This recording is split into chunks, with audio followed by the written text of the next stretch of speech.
Hi there. Today I wanted to just have a chat about some of the common mistakes that beginners make with pastels. Now, working with pastels can be an incredibly rewarding experience. They've got vibrant colours, they're blendable, and just the versatility of them makes them a favourite medium for many artists. However, like any medium, pastels do come with their own set of challenges, especially for beginners. Now, it's normal to run into a few hiccups when you're starting out, whether it's dealing with your colours becoming muddy, smudging, or you're just struggling to get those fine details.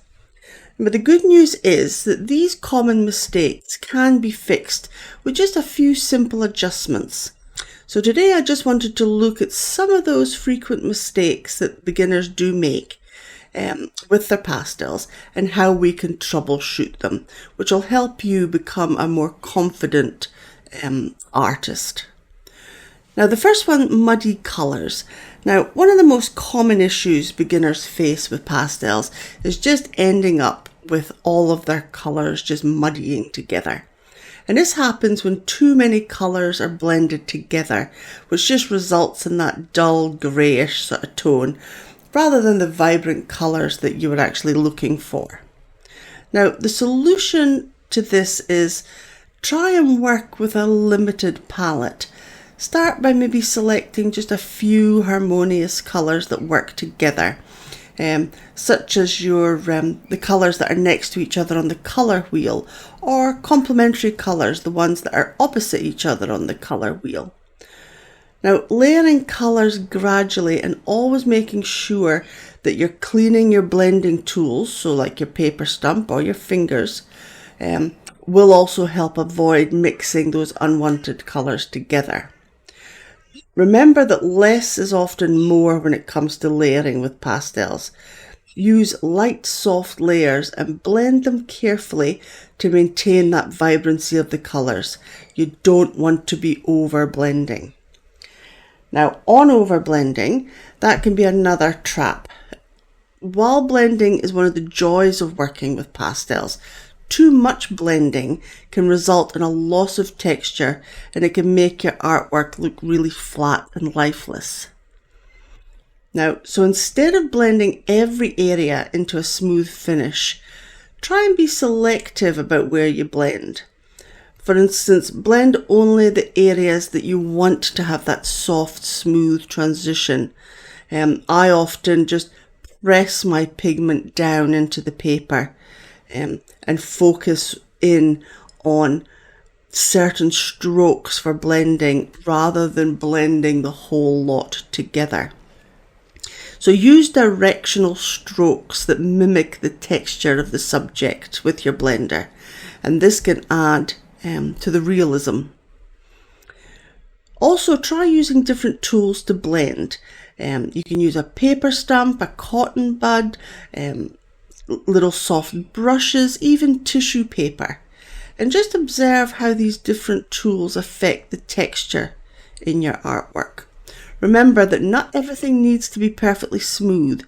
Sometimes a little bit of texture is just what your artwork needs to feel alive. So don't fall into that over blending trap.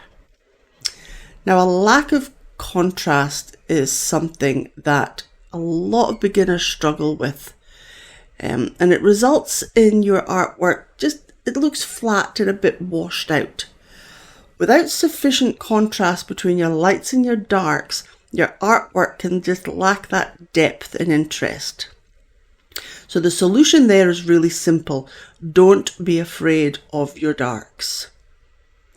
Now, start by identifying your light source in your reference photo or whatever it is that you're seeing, whatever it is you're drawing, and look where your darkest shadows and your brightest highlights fall. Now, by using a full range of tonal values from your lightest to your darkest, it helps you create that more dynamic and three-dimensional artwork. If you're hesitant about going too dark, don't be. Remember, pastels are forgiving, And you can always layer over or blend colours to soften them. And you can always test out different levels of contrast on a smaller section of your artwork or even on a separate piece of paper before you apply it to your actual art. And this just helps build confidence in making that bolder choices. But like I said, don't be afraid of those darks. That's what's going to make your artwork pop. Now, smudging and unwanted marks, that can be another issue with pastels. And especially if you are using some soft pastels as underpaintings or perhaps your backgrounds. It is easy to accidentally smudge your work with your hand or transfer some of that pastel dust across the paper. This is quite a simple fix. Get yourself a hold of some glassine paper. It's like a very thin tracing paper, and just lay that under your hand, and that'll stop the pastels from smudging and moving across the paper.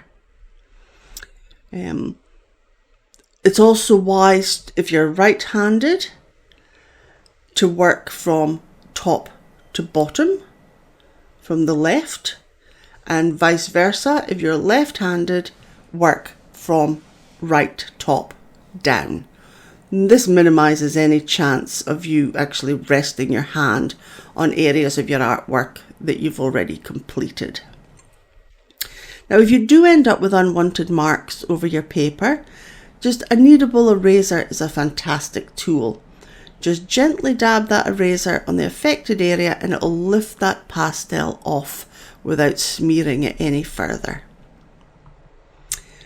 Now, some beginners have difficulty just getting those fine lines, and capturing fine details such as, the intricate details in feathers or the texture of an animal's fur can sometimes be a real challenge. The softness that makes pastels so wonderful for blending can also make it really difficult to achieve those sharp lines and those small details. Applying too many layers or when you apply too much pressure can lead to the situation where you've no longer got any tooth to the paper. So your pastel isn't gripping onto the paper anymore. And that makes it almost impossible to add new layers on top once you've filled the tooth of that paper. So the solution there is make sure that you're using a high quality pastel paper, one that's got a good tooth. Now, my favourite is the Clairefontaine Pastel Mat, and another good one now on the market is the Canson Mitante Velvet. Now, these type of papers are designed to hold multiple layers of pastel without them becoming oversaturated. It keeps your pastel pencils sharp, and just use a light touch. Build your layers up gradually. And if you feel like you've overworked an area, you can always try and just remove some of that excess pastel, either with your kneadable eraser, or you can even use just a little bit of Scotch tape to try and lift it off, and then you can reapply the colour with a lighter touch.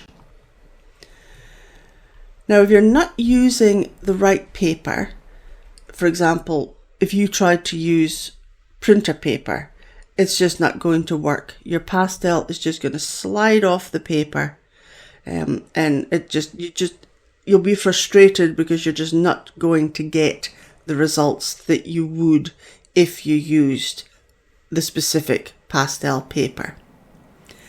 So feel free to experiment with different papers. There are a few specifically designed for pastels, and find which one works best for you. Learning to work with pastels is a journey filled with its experimentation and growth. It's completely normal to encounter a few bumps along the way, especially when you're starting out.